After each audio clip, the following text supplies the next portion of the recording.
अध्याय 13 विचार सूत्र 6। एक इंसान पर दूसरों के विचारों का असर तब तक नहीं होता जब तक वह उसे होने नहीं देता। कभी आपने किसी न्यूज़ में यह सुना या देखा होगा कि अचानक एक जहाज समुद्र में डूब गया। सोचकर देखें, वह जहाज कैसे डूबा? क्या समुद्र के पानी ने उसे डुबोया? नहीं, जहाज के डूबने का कारण समुद्र का वह पानी था जो उसके अंदर भर गया। देखा जाए तो जहाज के चारों तरफ पानी ही पानी होता है, फिर भी वह डूबता नहीं। परंतु जैसे ही उसके अंदर पानी भर जाता है, जहाज डूबने लगता है। यही बात इंसान के विचारों के साथ भी लागू होती है। उसके चारों तरफ चाहे कितने ही नकारात्मक विचारक हो, पर जब तक उसके खुद के विचार सकारात्मक हैं, उसे कोई नुकसान नहीं पहुंचा सकता। यही अगला विचार सूत्र है। एक इंसान के विचारों का असर दूसरे पर तब तक नहीं होता जब तक वह उसे होने नहीं देता। यानी जब तक उसके मन में सकारात्मक विचार चल रहे हैं, तब तक कोई भी नकारात्मक विचार उस पर असर नहीं करेगा। जैसे ही दूसरों के विचारों से प्रभावित होकर उसके मन में नकारात्मक विचार आने लगते हैं, उसका परिणाम आना शुरू हो जाता है। बच्चों पर यह नियम लागू नहीं होता। बच्चे कोमल होते हैं, सहज होते हैं।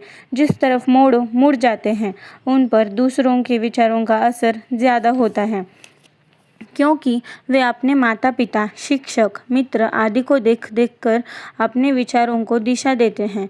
यहाँ तक कि यदि कोई गर्भवती स्त्री नकारात्मक बातें सोच रही है, तो गर्भ में पलने वाले शिशु पर उसका गलत असर होने लगता है। क्योंकि बच्चा माँ के शरीर का हिस्सा होता है, इसलिए उस पर माँ के विचारों का, उसके अवगुणों का या आदतों का असर होना तय है।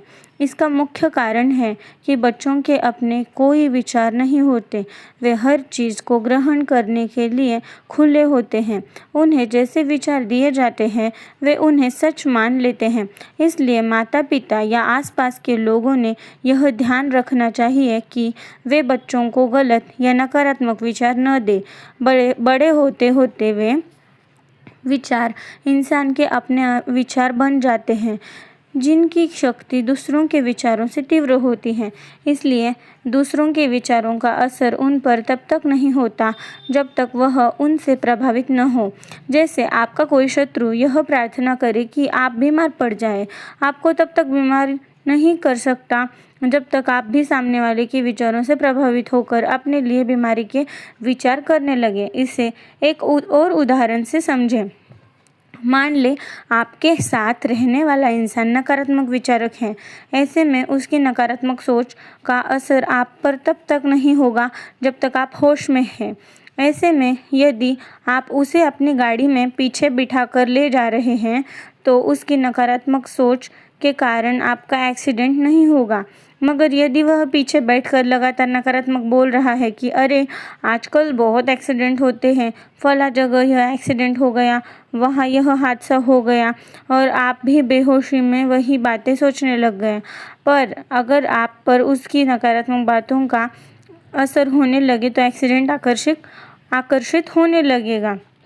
अक्सर लोगों को आपने यह कहते हुए सुना होगा कि दूसरों के कर्मों की सज़ा हम भुगत रहे हैं। दूसरों की वजह से हमारे साथ यह हो रहा है, वह हो रहा है। इसका अर्थ आप बेहोशी में गलत विचार रख रहे हैं, जिसका यह अप्रत्यक्ष असर है। साथ रहने वाले नकारात्मक लोगों की बातों का आपके विचारों पर असर हो रहा है, इसलिए आपको नकारात्मक परिणाम मिल रहे हैं। जब तक आपके विचार गलत दिशा में नहीं जाएंगे, तब तक आप पर उनका कोई असर नहीं होगा। हर ट्रेन में बहुत सारे नकारात्मक विचारक बैठे होते हैं, लेकिन उनकी सोच महत्वपूर्ण नहीं होती। असल महत्व को इस बात का है कि बस या ट्रेन के ड्राइवर की सोच कैसी है। ड्राइवर पर किसी के विचारों का असर नहीं होता, इसलिए यात्रा सकुशल पूरी हो जाती है। आप ही सोचें, अगर नकारात्मक विचारकों की बातों या शर्तिया असर होता तो आज कितनी बसें सही समय पर सही जगह पहुंचती। इसी तरह आपके जीवन की बस को आपके विचार चला रहे हैं। यदि आपने विचार नियम को समझा है तो नकारात्मक लोगों के साथ रहने के बावजूद आप परेशान नहीं होंगे। आपको केवल यह ध्यान रखना है कि कहीं उनकी उल्टी बातें सुन सुनकर आपके विचारों पर तो असर नहीं हो रहा है, कहीं आप गलत दिशा में तो प्रेरित नहीं हो रहे हैं। मान ले जैसे कि दो देशों की टीमों में क्रिकेट मैच चल रहा है।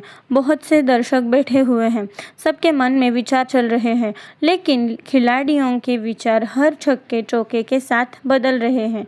सामने वाली टीम ने छक्का लगाया तो दूसरी टीम के खिलाड़ियों ने नकारात्मक विचार आ जाते हैं कि शायद हम हार जाएंगे।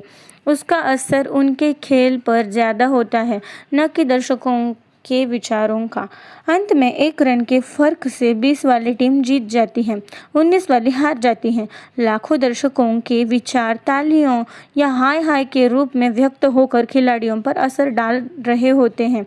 इसके बावजूद खिलाड़ियों पर सबसे ज़्यादा असर इस बात का होता है कि उनके मन में क्या चल रहा है।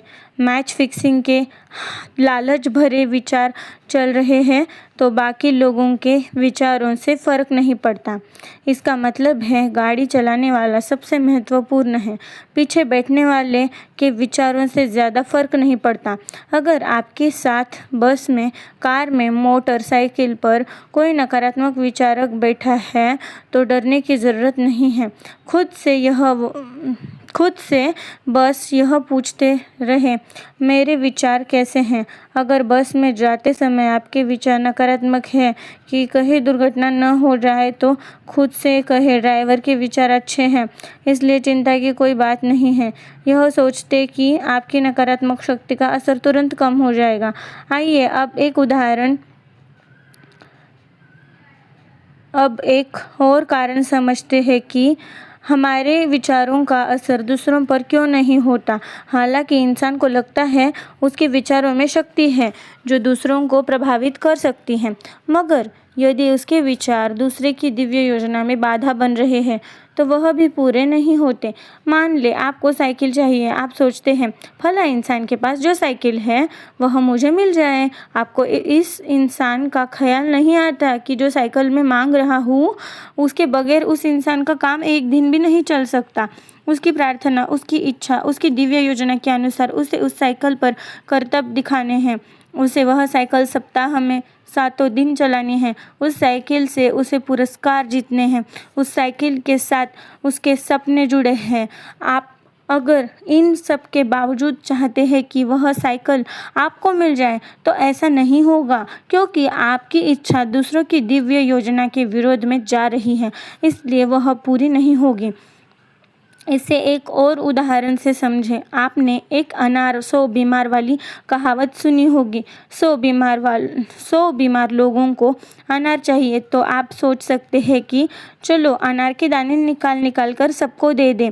ऐसा होना आसान है क्योंकि अनार की अपनी कोई इच्छा नहीं है कि वह किसके पास जाना चाहता है।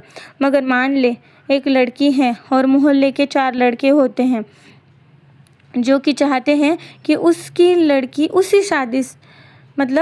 लड़की जो मन में है वो ये लड़की है। जैसे देखो, मगर अब हम मान लेते हैं एक लड़की है और मोहल्ले के 4 लड़के चाहते हैं कि उसकी शादी उस लड़की से हो जाए।